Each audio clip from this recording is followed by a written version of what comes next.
حديث النور والصدق هو الداعي إلى الحق يجمعه البخاري ويهديه. الحمد لله رب العالمين والعاقبة للمتقين والصلاة والسلام على سيد الأنبياء والمرسلين سيدنا وحبيبنا وحبيب رب العالمين محمد وعلى آله وأصحابه ومن هدى بهديه إلى يوم الدين. فتنوں سے بچنے کے لیے تجاویز.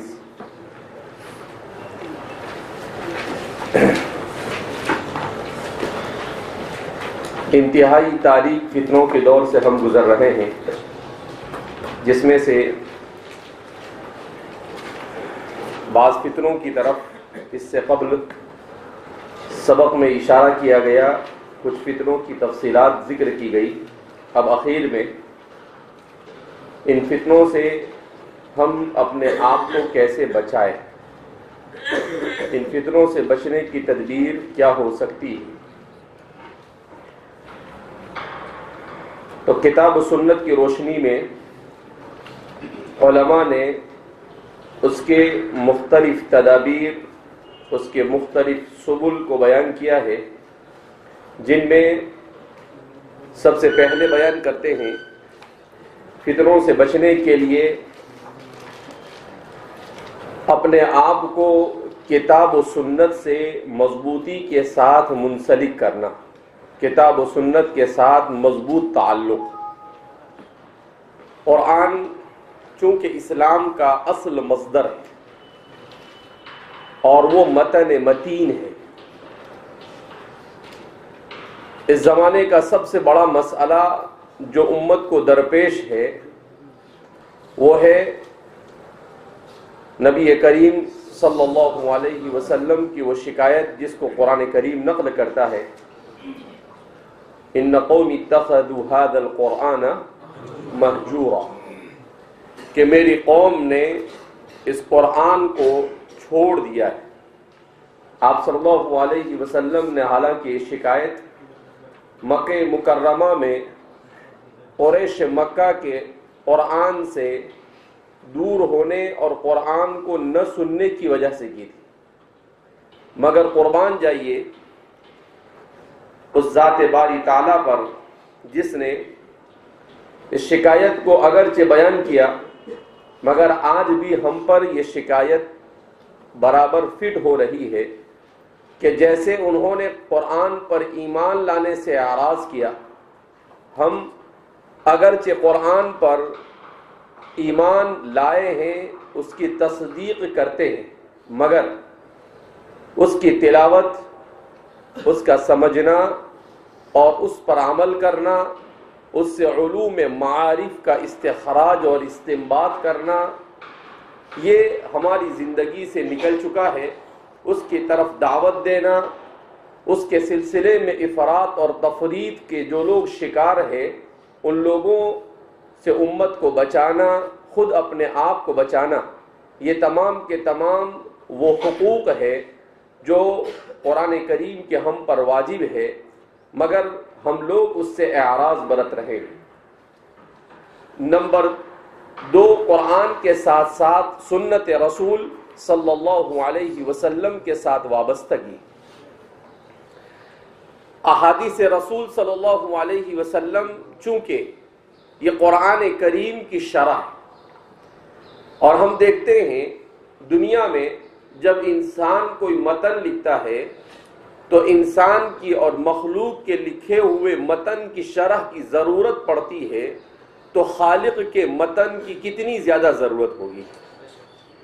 جب ہم دیکھتے ہیں کہ کوئی کتاب پڑھانے والا، بخاری پڑھانے والا فتح الباری اور عمدۃ القاری کے ساتھ دسیوں اور سینکڑوں کتابوں کا مطالعہ کرتا ہے اسے سمجھانے کے لیے، قدوری کا پڑھانے والا اللباب، الجوہر، جوہرۃ النیرہ جیسی شروحات کا مطالعہ کرتا ہے، ہدایہ پڑھنے والا البنایہ، فتح القدیر جیسی کتابوں کا شروحات کا مطالعہ کرتا ہے، تو ظاہر سی بات ہے یہ تو اللہ کا کلام ہے.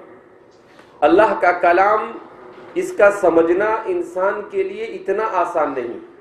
اسی لیے قرآن کریم نے خود اس کو بیان کیا، ثم ان علینا بیانہ۔ تو احادیث رسول صلی اللہ علیہ وسلم میں اس کی جو تفصیلات کو بیان کیا گیا ہے، ان تفصیلات سے واقفیت یہ بھی انتہائی ضروری ہے۔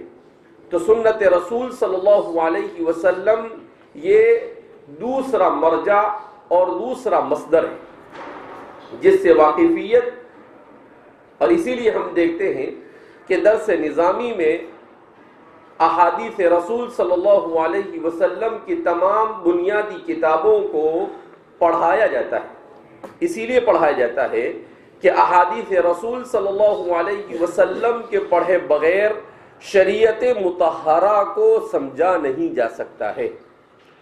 قرآن یہ تو کہہ دے گا اقیم الصلاۃ، مگر اس صلاح کو من اولیہا الی آخریہا کیسے پڑھا جائے یہ قرآن کریم میں آپ کو نہیں ملے گا۔ صلو کما رأیتمونی اصلی، یہ پریکٹیکل طور پر، عملی طور پر یہ کر کر بتانے والی ذات کس کی ہے؟ آقا انعامدار احمد مصطفیٰ محمد مجتبی صلی اللہ علیہ وسلم۔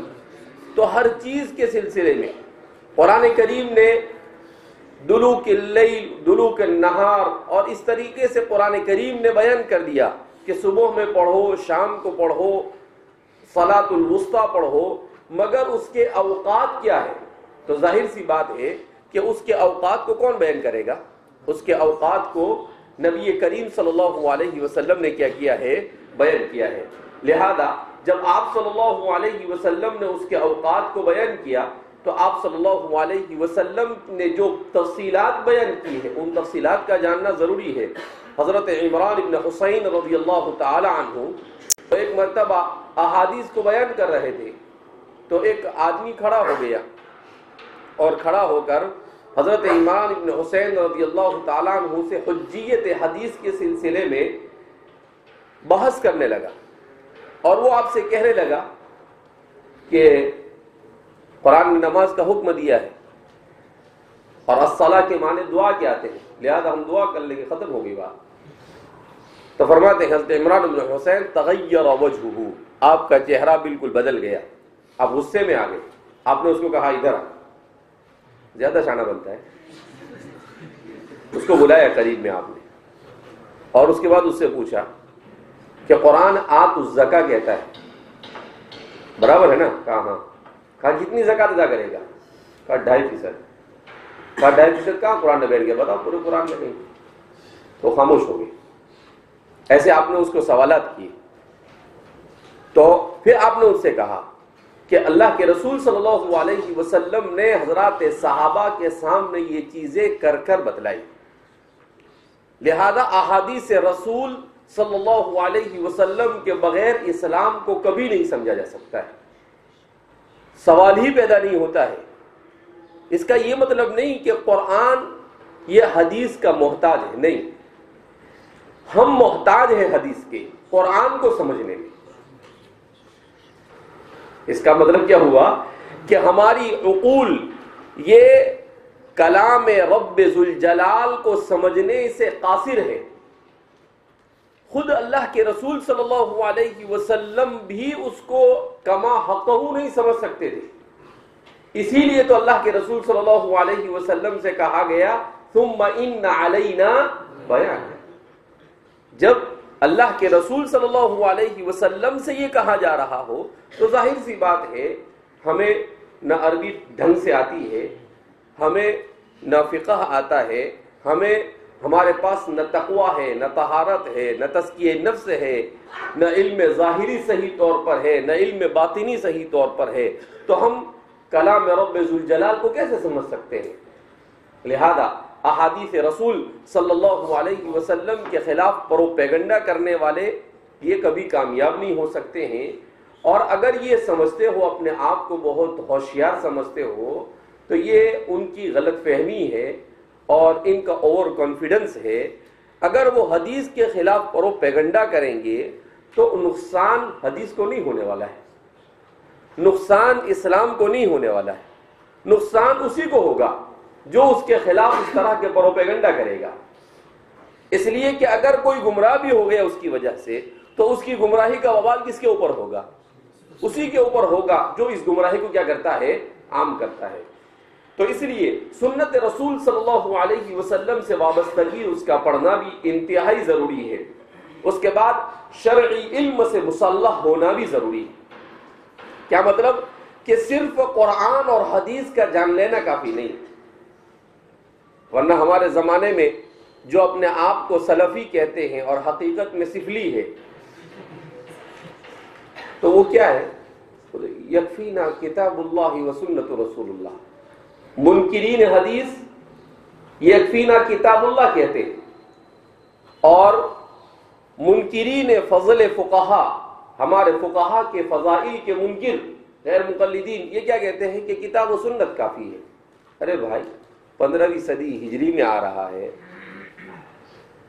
ذرا اچھے سے منہ دھو لیتا، اس کے بعد بولتا، تو ظاہر سی بات ہے کہ ہم اللہ کے رسول صلی اللہ علیہ وسلم کے کلام اور شریعت کو سمجھنا ہمارے لیے قرآن اور حدیث کے ہوتے ہوئے بھی آسان نہیں، اس کے بعد بھی ہمیں فہم صحابہ اور فہم تابعین، فہم تبع تابعین اور فہم سلف صالحین کے اوپر اعتماد کرنا پڑے گا، اور اس اعتماد کے لیے ضرورت ہے ہمیں علم فقہ کو پڑھنے کی، علم اصول فقہ کو پڑھنے کی، اور علم حدیث، اصول حدیث کو پڑھنے کی، اور ان سب کو پڑھنے کے ساتھ ان کے عمیق اور وسیع کلام کو سمجھنے کے لیے منطق اور فلسفہ اور بلاغت اور نحو و صرف یہ سب پڑھنا پڑے گا۔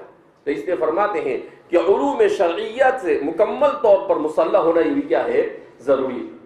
نمبر 3، اخلاص نیت، نیت میں خلوص کا پیدا کرنا ضروری ہے۔ ہمارے والد صاحب کے استاد تھے مولانا محمد صاحب گورا، تو وہ کہا کرتے تھے کہ یہ اخلاص کا ڈبہ پتہ نہیں کہاں گم ہو گیا ہے، ملتا ہی نہیں، کہا ڈھونڈ کے کیا ہو گیا، میں تھک گیا۔ تو اخلاص کا پیدا کرنا ضروری ہے کہ آدمی جو بھی کام کرے وہ خالصتاً لوجہ اللہ کرے، ابتغاء مرضات اللہ، اللہ کی رضامندی کے حصول کے لیے۔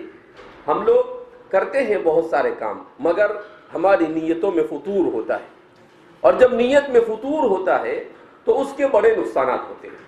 ایک تو اس کام میں برکت نہیں ہوتی، دوسرا آخرت میں اس کا اجر نہیں ملتا، اور تیسرا لوگوں کو جیسا نفع پہنچنا چاہیے ویسا نفع اس سے پہنچتا نہیں، اور چوتھا آخرت میں خود بھی اس کے اجر سے محروم رہ جاتا ہے آدمی۔ لہذا اخلاص نیت کا پیدا کرنا، اس کے لیے آدمی کو جد و جہد کرنی پڑتی ہے کہ جب بھی کوئی کام کرے تو انما الاعمال بالنیات، اپنی نیت کو ٹٹولے کہ میں کس نیت سے اس کام کو کر رہا ہوں۔ اس کے بعد فرماتے ہیں فتنوں کے شر سے اللہ کی پناہ مانگے، صرف اتنے پر اکتفا نہ کرے بلکہ ان شرور و فتن سے اللہ کی پناہ مانگے۔ نبی کریم صلی اللہ علیہ وسلم کی دعاؤں میں سے تھا اللہم انی اعوذ بک من الفتن ما ظہر منہا وما بطن، اے اللہ ان فتنوں سے بھی پناہ مانگتا ہوں جو ظاہر ہو گئے، اور ان فتنوں سے بھی پناہ مانگتا ہوں جو ظاہر ہونے والے ہیں۔ اللہ کے رسول کبھی فرماتے تھے اللہم انی اعوذ بک من فتنة المسیح الدجال، اے اللہ فتنہ مسیح دجال سے میں پناہ مانگتا ہوں۔ بعض صحابہ نقل فرماتے ہیں کہ جلسے اخیرہ میں حضور نماز میں یہ دعا پڑھا کرتے تھے اللہم انی اعوذ بک من فتنة المسیح الدجال۔ لہذا دعا کا اہتمام، فتنوں سے پناہ مانگنے کا مطلب کیا ہے؟ دعا کا اہتمام، یہ بہت زیادہ کیا ہے؟ ضروری ہے۔ احادیث مبارکہ میں بھی آتا ہے، اور آپ حضرات انبیاء کرام علیہم السلام کی سیرتوں کو اٹھا کر دیکھیں تو یہ ہر جگہ پر ان کی کامیابی کے پیچھے کیا ہوتا ہے؟ اللہ سے ان کا تعلق اور دعا ہوتی ہے۔ حضرت موسیٰ علیہ السلام کو اللہ رب العزت نے معجزات دیے، اور معجزات دینے کے بعد کیا کہا کہ آپ فرعون کی طرف جائیے۔ تو حضرت موسیٰ علیہ السلام نے کیا دعا کی؟ فوراً رب اشرح لی صدری ویسر لی امری واحلل عقدۃ من لسانی یفقهوا قولی واجعل لی وزیرا من اہلی ہارون اخی اشدد به ازری وأشركه في أمري كي نسبحك كثيرا ونذكرك كثيرا إنك كنت بنا بصيرا قال قد أوتيت سؤلك يا موسى. تو قربان جائیے حضرت موسیٰ علیہ السلام پر کتنی جامع دعا مانگی.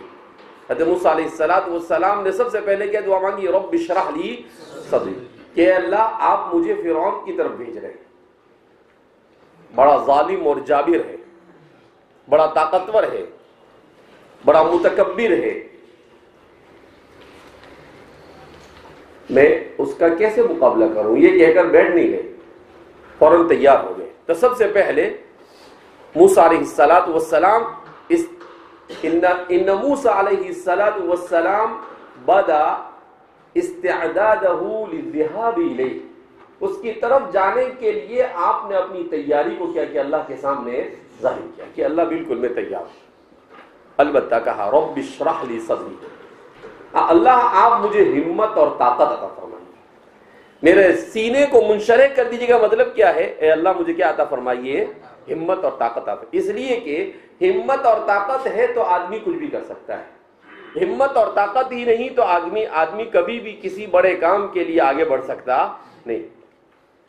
تو پوری دعا موسیٰ علیہ السلام کی اس دعا پر پچھلے ایک ہفتے سے میں غور کر رہا تھا کہ موسیٰ علیہ السلام کی دعا جو ہم ایسے ہی ببغا کی طرح اپنی زبان سے بولتے رہتے ہیں، آخر موسیٰ علیہ السلام کی اس دعا میں کیا حقائق پنہا ہے.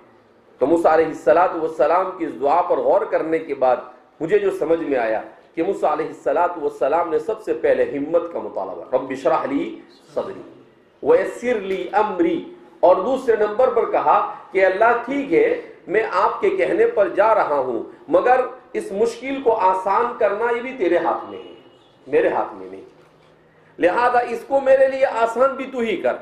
تو موسیٰ علیہ السلام نے اپنی ذات پر بھروسہ نہیں کیا، بلکہ اس کے بعد بھی اللہ رب العزت سے کہا کہ اللہ یہ مشکل بہت بڑا کام ہے اور بہت مشکل کام ہے، مگر تو آسان کرنے پر آ جائے تو میرے لیے کوئی مسئلہ نہیں. تو کہا ویسر لی امری. اب چونکہ مشن دعوت پر جا رہے تھے تو اس کو سمجھانے کی ضرورت تھی. تو موسیٰ علیہ السلام نے کہا وحلل عقدۃ من لسانی، اے اللہ ٹھیک ہے میں چلا جاؤں گا اس کے پاس، آپ ہمت دے دیں گے، طاقت دے دیں گے، آسان کر دیں گے، لیکن میرے لیے ضروری ہے کہ میں اس کو بات سمجھا سکوں. تو موسیٰ علیہ السلام نے اسلوب دعوت اور اسلوب تفہیم دعوت اور اسلوب عرض دعوت کے سلسلے میں اللہ سے کہا کہ اللہ میں اسے مؤثر انداز میں تیرا پیغام دے سکوں، اس کے لیے مجھے ایسی زبان کی ضرورت ہے کہ جس زبان کے اور جس اسلوب کے ذریعے سے میں اسے اچھی طریقے سے آپ کی طرف کیا کر سکوں؟ دعوت دے سکوں. تو اس سے معلوم ہوا کہ داعی کے لیے ضروری ہے کہ وہ مدعو پر اثر انداز ہونے کے لیے جتنے وسائل ہو سکتے ہیں ان تمام وسائل کو کیا کرے؟ استعمال کرے. پھر اس کے بعد کیا کہا؟ وَجَعَلْ لِي وَزِيرًا مِّنْ أَهْلِي، چونکہ کام بہت بڑا تھا اور فرعون بہت بڑا ظالم تھا، لہذا موسیٰ علیہ السلام نے کہا کہ میں کمزور اور اکیلا آدمی ہوں، ان سب چیزوں کے باوجود بھی اگر میرے ساتھ کوئی میرا دست راست ہو تو اچھا رہے گا، کوئی معاون ہو تو کیا ہوگا؟ اچھا رہے گا. لہذا آپ نے کہا وَجَعَلْ لِي وَزِيرًا مِّنْ أَهْلِي هَارُونَ أَخِي أُشْدُدْ بِهِ أَزْرِي، کہ مجھے ہمت اور طاقت ملے گی. تو اس کا کیا مطلب ہوا کہ بڑے فتنے سے مقابلہ کرنے کے لیے اجتماعی طور پر محنت ہونی چاہیے. کیسے محنت ہونی چاہیے؟ اجتماعی طور پر. صرف انفرادی طور پر آدمی بڑے فتنے کا مقابلہ کر سکتا نہیں. متحد اور متفق ہو کر اور جس میں صلاحیت ہے ان لوگوں کو اپنے ساتھ جوڑ کر ان کی صلاحیتوں کو استعمال کرے. کیوں حضرت ہارون علیہ السلام؟ کیوں؟ اس لیے کہ کان ہارون خطیبا فی بنی اسرائیل، حضرت ہارون یہ بنی اسرائیل کے بہت مشہور خطیب تھے، اب بہت بڑے مقرر تھے. تو کہا کہ میں سمجھاؤں اس کے بعد بھی ایک زوردار خطیب ہونا چاہیے جو فرعون کے سامنے خطیبانہ انداز میں دعوت کیا کر سکے؟ پیش کر سکے. تو اس طرح سے معلوم ہوا کہ جس میں جیسی صلاحیت ہو ایسی صلاحیت کے لوگوں کو جمع کر کر بڑے فتنوں کا، عظیم فتنوں کا کیا جا سکتا ہے؟ مقابلہ کیا جا سکتا ہے. اور اخیر میں موسیٰ علیہ السلام نے کہا کہ یہ سب کچھ کر رہے ہیں، اس سب کا مقصد کیا ہے؟ تیرے ذکر کی سربلندی. لہذا کیا فرماتے ہیں؟ اشدد بھی واشرکہ فی امری کی نسبحک کثیرا ونذکرک کثیرا، تاکہ ہم کثرت سے تیرا ذکر کریں، اور جب کثرت سے ذکر ہوگا تو تیری مدد خود بخود شامل ہو جائے گی۔ تو حضرت موسیٰ علیہ السلام نے بڑی جامع ایسے انبیاء کرام علیہ السلام کی دعا پر آدمی غور کر سکتا ہے۔ بہرحال دعاؤں کا اہتمام، اسی طریقے سے ہمارے علماء بیان کرتے ہیں نوافل کا اہتمام۔ نوافل کا اہتمام ہمارے یہاں تو فرائض کا ٹھکانہ نہیں، فرائض کے لیے طالبان علوم شرعیہ کو دھکے مار مار کر مسجد میں لے جانا پڑتا ہے۔ اب ظاہر سی بات ہے ایسی صورت میں ہم فتنوں کا کیسے مقابلہ کر سکتے ہیں؟ تو اس لیے فرائض تو بہت دور رہا، نوافل کا اہتمام بھی ہمارے لیے کیا ہے؟ ضروری ہے، اگر اپنے آپ کو ان فتنوں سے بچانے کے لیے تیار کرنا چاہتے ہیں تو، اور اگر تو ہی نہ چاہے تو بہانے ہزار ہیں۔ جلد بازی سے بچنا اور صبر اور تحمل کا مظاہرہ کرنا۔ کہا کہ حالات بڑے خطرناک اور ایک طرح طرح کے فتنے سر اٹھائیں گے، تو کسی بھی کام کو انجام دینے کے لیے جلد بازی سے کام نہ لیا جائے، بلکہ صبر سے کام لیا جاوے، حکمت اور مصلحت کو دیکھا جاوے کہ کس وقت کیا چیز کی جا سکتی ہے، اس کے بعد آگے قدم اٹھایا جاوے۔ لہذا فرماتے ہیں کہ صبر بہت ضروری ہے۔ اسی طرح سے فرماتے ہیں کہ تقوی کا اہتمام، کہ آدمی متقی اور پرہیزگار ہو، گناہوں سے بچنے کا اہتمام کرے، معصیت کے مقامات کی طرف متوجہ ہونے سے بچے، وسائل معصیت سے اپنے آپ کو بچائے، مسلک اہل سنت والجماعت سے جڑا رہنا، اہل سنت والجماعت کے جو متفقہ اصول ہے ان اصول کی معرفت حاصل کر کر اپنے آپ کو اس پر ثابت قدم رکھے۔ اللہم ثبت قدمایا، دعا بھی کرے اللہ سے، اور اہل سنت والجماعت کے صحیح مسلک کو جانے۔ ورنہ ہم جس دور سے گزر رہے ہیں اس دور میں ہر طرح کے لوگ آپ کو ملیں گے، طرح طرح کی باتیں کریں گے، کوئی بریلوی ملے گا، کوئی غیر مقلد ملے گا، کوئی منکر حدیث ملے گا، کوئی جدت پسند ملے گا، تو بھانت بھانت کے لوگ اور گھاٹ گھاٹ کی شخصیتیں کیا ہوگی؟ ملے گی۔ تو ان لوگوں سے بچنے کے لیے مسلک اہل سنت والجماعت سے جڑا رہنا یہ انتہائی کیا ہے؟ ضروری ہے۔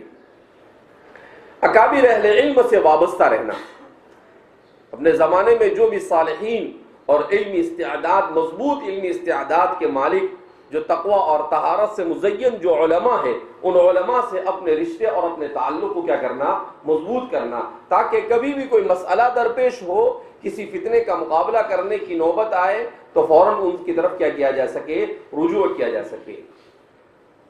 خود بخود فتنوں کے قریب نہ جانا، اپنے سے فتنوں کے قریب نہ جانا۔ کیا مطلب اپنے سے فتنوں کے قریب نہ جانے کا؟ اللہ کے رسول صلی اللہ علیہ وسلم نے فرمایا کہ اتنے فتنے آئیں گے، من اشرف علیہا وقع فیہا، کہ جو اس کی طرف جھانک کر دیکھے گا اسی میں کیا ہو جائے گا؟ مبتلا ہو جائے گا۔ کیا مطلب؟ کہ جہاں پر ایسا نظر آ رہا ہے کہ یہ فتنے کی جگہ ہے تو اپنے آپ کو اس جگہ سے کیا کر لے وے؟ دور کر لے وے۔ یہ چیز ایسی ہے کہ اس کی وجہ سے میں فتنے میں مبتلا ہو سکتا ہوں، تو اس چیز کو اپنے سے کیا کر لے وے؟ دور کر لے وے۔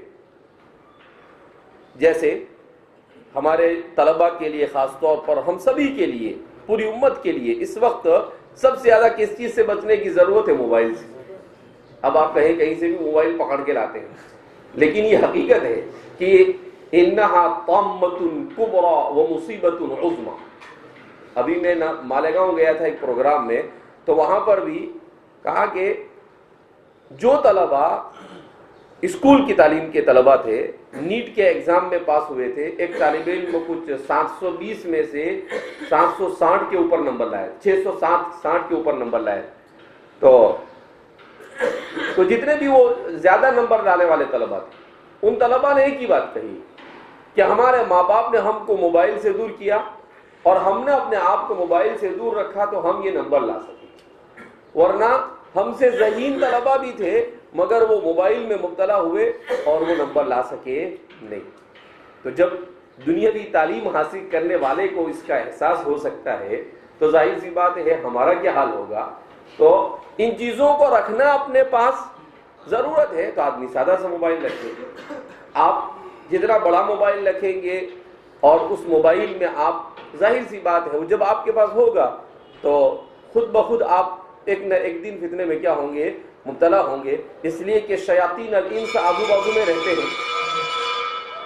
اب وہ آپ کے پاس رہے گا تو بولے گا جا یوٹیوب پہ جانا, ذرا یہ دیکھنا وہ دیکھنا. اب آپ 2-4 بار چیزوں کو اس کو ٹالتے بھی رہیں گے, لیکن ایک نہ ایک دن آپ اس کی بات کیا کر لیں گے, سن لیں گے. اور جب آپ سن لیں گے, ایک دیکھیں گے, 2 دیکھیں گے, اور پھر اس کے بعد آپ اسی فتنے میں کیا ہو جائیں گے, مبتلا ہو جائیں گے. اس لیے اپنے آپ کو اپنے دماغ اور اپنی عقل سے کام لینا چاہیے. اللہ نے علم دیا, اللہ نے عقل دی, اللہ نے شعور دیا. اللہ رب العزت نے ایسے فتنوں کے زمانے میں بھی ہمیں ان مدارس میں بھیج کر فتنوں سے بچنے کے لیے ہمارے لیے آسانی پیدا کی. اگر اس کے باوجود بھی اگر ہم اپنے سے اس میں مبتلا ہوتے ہیں تو ہم سے زیادہ علم اور دین کی ناقدری کرنے والا کوئی نہیں ہو سکتا ہے. اس لیے حضور فرماتے ہیں کہ ان فتنوں سے بچنے کے لیے اپنے آپ کو ان فتنوں سے دور رکھنے کی کیا کرے, کوشش کرے. نئے نئے رونما ہونے والے فتنوں سے سمجھداری اور حکمت کے ذریعے سے نمٹے.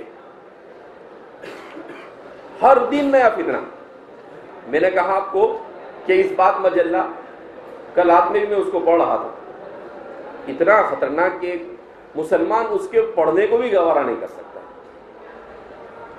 سب مسلمان لکھنے والے, ایسا لگتا ہے منافقین کا پورا ٹولہ جمع ہو گیا. تو ایسی ایسی باتیں لکھتے ہیں, یعنی باقاعدہ اسلام کا مذاق اڑا.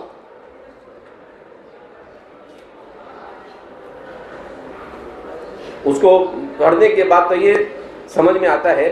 آج بھی صبح میں کوئی استاد ملے مجھے اور کہا کہ مولانا کل پرسوں کہا کہ میں اس کے اوپر یوٹیوب کے اوپر ایک آدمی کو سن رہا تھا تو وہ قرآن کے متواتر ہونے کا انکار کر رہا.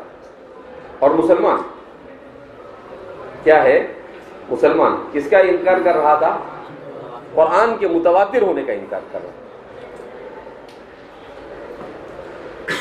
تو بہرحال اس لیے یہ فتنے شدت اختیار کا کہا کہ بہت سمجھداری اور حکمت کے ساتھ ان کے ساتھ کیسے مقابلہ کیا جاوے. جب تک کہ روحانی اعتبار سے مضبوط نہیں ہوں گے, علمی اعتبار سے مضبوط نہیں ہوں گے, وہاں تک کہ ہم ان فتنوں کا مقابلہ کر سکتے نہیں. شرائعیت کا اہتمام, یعنی کوئی بھی دینی کام کو آپس میں مشورے کے ساتھ انجام دینے کی کوشش کی جائے. اس لیے کہ اپنے طور پر جو کام کرتا ہے آدمی تو ظاہر سی بات ہے کہ آپ کے سامنے کبھی کوئی پہلو, اچھا برا پہلو پوشیدہ ہوتا ہے اور کبھی آپ کے سامنے ظاہر ہوتا ہے. لیکن 5-10 آدمی مل کر جب کسی چیز پر غور کرتے ہیں تو تمام برے پہلو بھی سامنے آ جاتے ہیں اور تمام اچھے پہلو بھی سامنے آ جاتے ہیں. اب جب تمام سامنے آئے گا تو اب آدمی کے لیے فیصلہ کرنا کیا ہوتا ہے, آسان ہوتا ہے. تو کہا کہ دینی امور میں شرائعیت کا کیا کرنا, اہتمام کرنا. لیکن ہمارے یہاں پر جمہوریت ایسی سوار ہو گئی ہے. دیکھو, ایک ہے شورا اور ایک ہے جمہوریت, دونوں میں بڑا فرق ہے. ہمارے یہاں کیا ہوتا ہے کہ کوئی بھی کام ہوا, اچھا ووٹنگ, اس کو 50 ووٹ پڑے, اس کو 55 ہوئے, لہذا یہ رائے. حضرت تھانوی رحمۃ اللہ علیہ فرماتے ہیں کہ شورا میں رائے کو تولا جاتا ہے, شمار نہیں کیا جاتا. اور جمہوریت میں رائے کو شمار کیا جاتا ہے, رائے کو تولا نہیں جاتا ہے. اور دونوں میں بڑا فرق ہے. دونوں میں کیا ہے, بڑا فرق ہے. کیا فرق ہے؟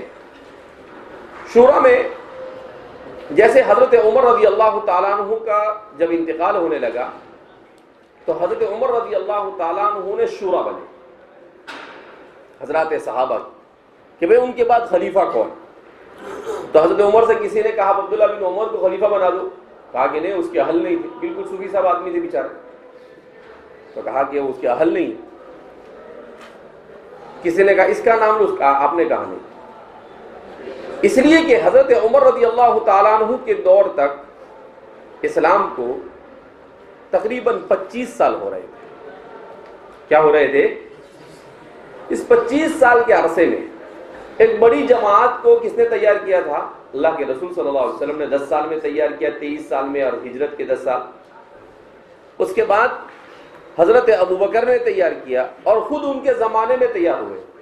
تو اتنے سارے اچھے لوگ اور رجال کار وجود میں آ چکے تھے کہ اس میں سے انتخاب آسان نہیں تھا، اس میں سے انتخاب کرنا آپ کے لیے آسان نہیں تھا۔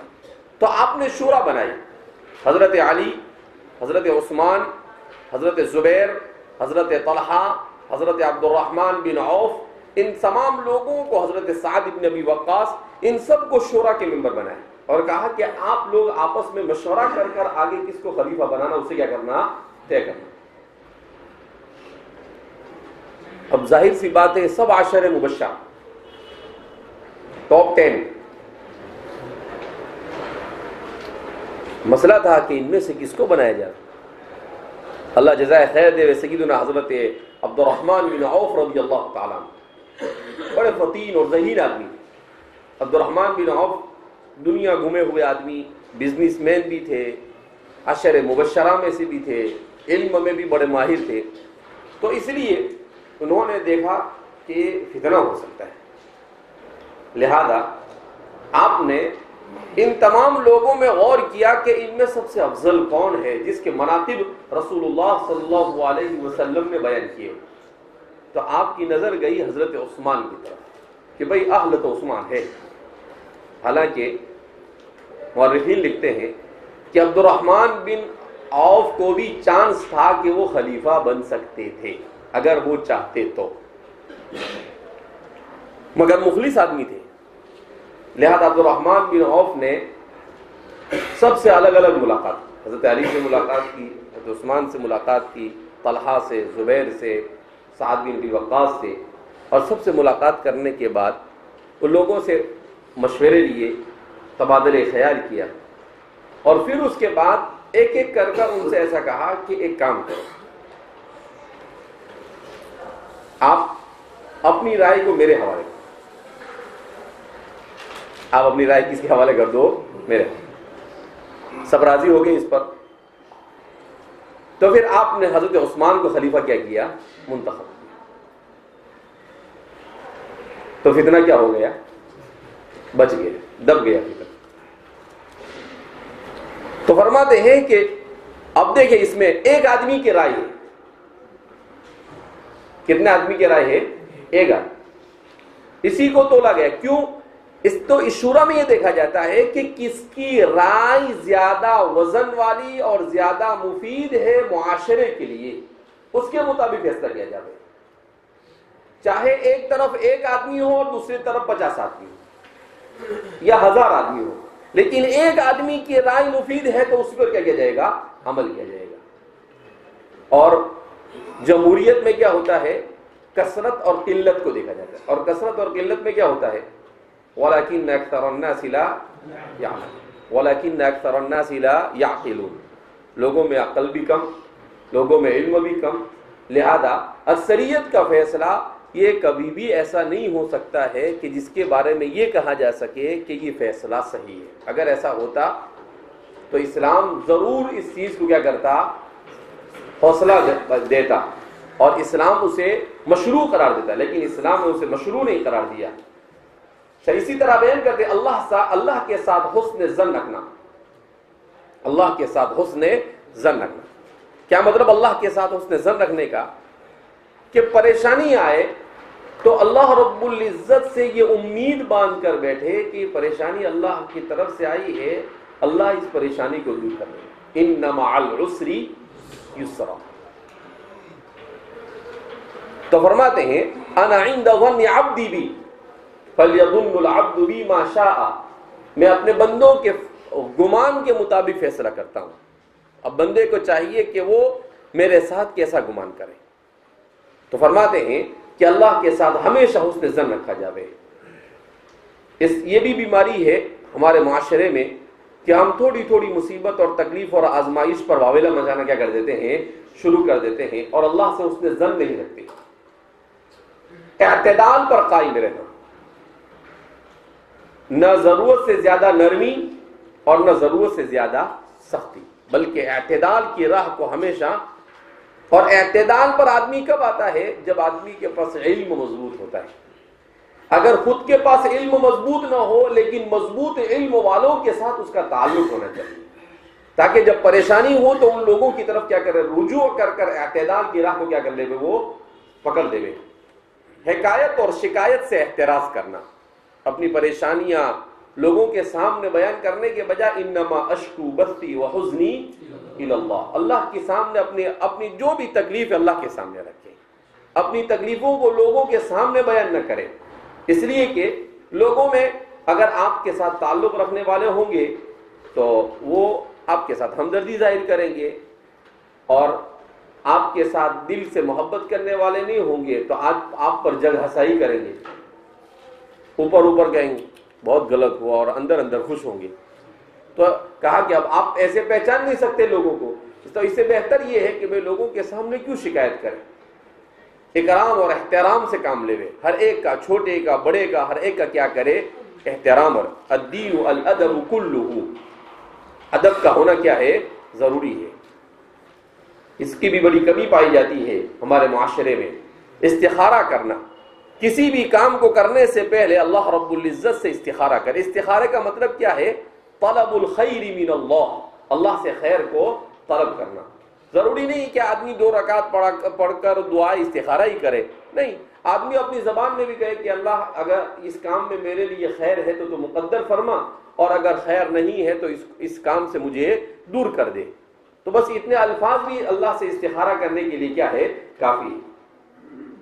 لوگوں کی فکر چھوڑ کر اپنی اصلاح میں لگ جانا، کہا جب فتنے شدت اختیار کرے تو زیادہ لوگوں کی فکر نہ کرے، پہلے اپنی فکر کرے۔ یا ایھا الذین آمنوا علیکم انفسکم لا یضرکم من ضل اذا اهتدیتم، جب آپ کو ایسا لگے کہ لوگوں کی فکر کرنے کے چکر میں میں خود بھی فتنے میں مبتلا ہو سکتا ہوں، تو پھر آپ لوگوں کی فکر نہ کریں، اپنے ایمان کو بچانے کی کوشش اور فکر میں لگ جائے۔ قانون سازی کرنا، کیا مطلب؟ کہ اسلامی شریعت کے مطابق جو لوگ حکمران ہیں وہ شریعت کے مطابق عمل کرنے کا، شریعت کے مطابق قانون سازی کرے، اپنی مرضی سے نہ چلے۔ اسی طریقے سے لکھا ہے میڈیا کا صحیح استعمال کرنا۔ اب یہ ہمارا جو زمانہ ہے، یہ ہمارا زمانہ ایسا ہے، فتنوں کا زمانہ ہے۔ اس زمانے میں میڈیا کا صحیح استعمال یہ بھی امت کی ایک بہت بڑی ضرورت بن چکا ہے۔ کیا مطلب؟ اگر ہم میڈیا سے اپنے آپ کو بالکل کاٹ دیں، اس کا مطلب یہ ہے کہ ہم نے شرار الخلق کے لیے میدان کو کھلا چھوڑ دیا۔ شرار الخلق کے لیے میدان کیا کر دیا؟ کھلا چھوڑ دیا۔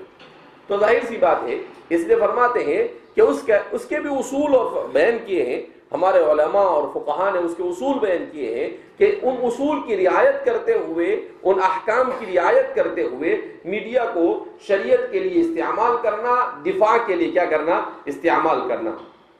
تعصب سے بچنا، خاندانی تعصب سے، علاقائی تعصب سے، اور ہر قسم کے تعصب سے بچنا۔ ہمارے یہاں تو یہ حال ہے، قاسمی اور ندوی میں بھی تعصب آ گئے۔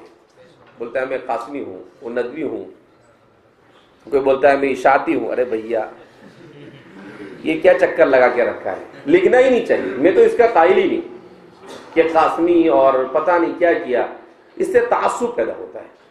میں نے کسی کے ملفوظات میں بھی پڑھا، وہ بھی کہتے تھے کہ ہمارے جو لوگ یہ لکھتے ہیں ہمارے اکابرین کے طریقے کے خلاف ہے۔ آپ ہمارے اکابرین کی سیرتوں کو اٹھا کر دیکھ لو، کوئی نہیں لکھتا، کسی کو آپ دیکھیں گے نہیں کہ وہ کیا لکھتے ہیں۔ حضرت قاری طیب صاحب اپنے آپ کو قاسمی نہیں لکھتے تھے، لیکن ابھی ان کی کتاب چھپ کے آ رہی تو اس میں بھی قاری طیب صاحب قاسمی، ما لا یرضی بہ القائل۔ تو کیوں ہم خواہ اس مصیبت میں؟ تو ہمارے دینی مدرسوں سے پڑھنے والے لوگوں کے اندر میں یہ چیز آنی نہیں چاہیے، بچنا چاہیے، اس سے پرہیز کرنا چاہیے، ہر اس چیز سے بچنا چاہیے جو تعصب کی طرف کیا کرنے والی ہو، لے جانے والی ہو۔ ہمارے یہاں پر جیسے کہا کہ بھئی آپ فلاں علاقے کے ہیں تو اس کا تعصب آ جاتا ہے، لا عصبیت فی الاسلام، انما العصبیت من الجاہلیہ۔ حضور نے فرمایا کہ عصبیت کا نعرہ یہ جاہلیت کا نعرہ ہے۔ تو ہمیں کیوں عصبیت؟ اور عصبیت سے ملتا کیا ہے؟ کچھ ملتا نہیں۔ ان اکرمکم عند اللہ اتقاکم. قرآن نے کہہ دیا تم میں سب سے مکرم اللہ کے نزدیک کون ہے؟ جو اللہ سے ڈرنے والا ہو. کہاں کا ہے کہاں کا نہیں ہے، اسلام یہ چیز سکھاتا ہی نہیں ہے. اس کو طبقاتی نظام کہتے ہیں. یہ انگریزوں کے یہاں پر بھی ہے اور ہندوؤں کے یہاں پر بھی ہے، دنیا کے تمام مذاہب میں ہے. لیکن اسلام لا فضل لعربی علی عجمی ولا لاسود علی ابیض، کسی کو نہ کسی عربی کو کسی عجمی پر فضیلت اور نہ کسی کالے کو کسی گورے پر، نہ گورے کو کالے پر فضیلت. اسلام ان چیزوں کو نہیں دیکھتا ہے. اسلام دیکھتا ہے کہ آپ میں کتنا تقوی اور آپ کے پاس کتنا علم ہے. اسی طریقے سے فرماتے ہیں صدقہ اور خیرات کا اہتمام کرنا. صدقہ خیرات کھانے کا نہیں، صدقہ خیرات نکالنے کا اہتمام کرنا. صدقہ خیرات کیا کرنے کا؟ نکالنے کا اہتمام کرنا. اس لیے کہ حدیث میں آتا ہے الصدقہ تدفع البلا، کہ صدقہ یہ بلا کو ٹالتا ہے. اور بھی بہت ساری چیزیں اللہ کے رسول صلی اللہ علیہ وسلم نے بیان کی ہے. لہذا آدمی کثرت سے خلوص سے نیت کے ساتھ اگر صدقات کرتا ہے تو وہ بھی فتنوں سے کیا ہوتا ہے؟ محفوظ رہتا ہے. اور اخیر میں نیکی کے کاموں میں جلدی کرنا. بادروا بالاعمال، اللہ کے رسول صلی اللہ علیہ وسلم نے ارشاد فرمایا کہ فتنوں کے آنے سے پہلے نیکی کی طرف مبادرت کرو، نیکی کی طرف سبقت کرو. کیا مطلب نیکی کی طرف سبقت کرنے کا؟ یعنی آپ صلی اللہ علیہ وسلم نے کہا کہ جب آپ کو کسی بھی نیکی کا موقع ملے آپ اس نیکی کو کر گزرو. اس نیکی کو کیا کر گزرو. کسی بھی نیک کام کو حقیر مت سمجھو. آپ چل رہے ہیں، اماطۃ الاذى عن الطریق صدقۃ، آپ نے دیکھا کہ تکلیف دہ چیز ہے تو آپ کو کیا کرنا ہے؟ اس کو ہٹا دینا ہے، بس ختم ہو گئی بات. تو آپ کو نیکی کا موقع ملا، آپ نے کر لیا. تو ایسے جب بھی جو بھی نیکی کا موقع ملے، آپ مسجد میں جلدی پہنچ گئے، قرآن لے کر بیٹھ گئے. مسجد میں جلدی پہنچ گئے، 5 منٹ باقی ہے، چلو 2 رکعت ہو جائے گی، 2 رکعت پڑھ لو. 4 رکعت ہو جائے گی، 4 رکعت پڑھ لو. یہ مت سوچو کہ یار یہ تو سنت موقدہ ہے، سنت غیر موقدہ ہے، یہ تو نفل ہے. نہیں، جب بھی جو موقع ملے نیکی کا اس کام کو کیا کر لینا چاہیے؟ کر گزرنا چاہیے آدمی کو. تو اس لیے فرماتے ہیں کہ نیکیوں کی طرف سبقت کرو، اس لیے کہ جب نیکیاں زیادہ ہوتی ہے تو اللہ رب العزت کی طرف سے نصرت اور مدد آتی ہے. اور جب نیکیاں کم ہوتی ہے اور برائیاں زیادہ ہوتی ہے تو پھر اللہ کی طرف سے مدد آنا کیا ہو جاتی ہے؟ بند ہو جاتی ہے. لہذا یہ وہ چیزیں ہیں جو بیان کی گئی کہ جس سے فتنوں سے کیا کیا جا سکتا ہے؟ بچا جا سکتا ہے. اللہ رب العزت ہر قسم کی فتنوں سے ہماری حفاظت فرمائے اور ہمیں اب اسلام اور صحیح ایمان پر استقامت نصیب فرمائے.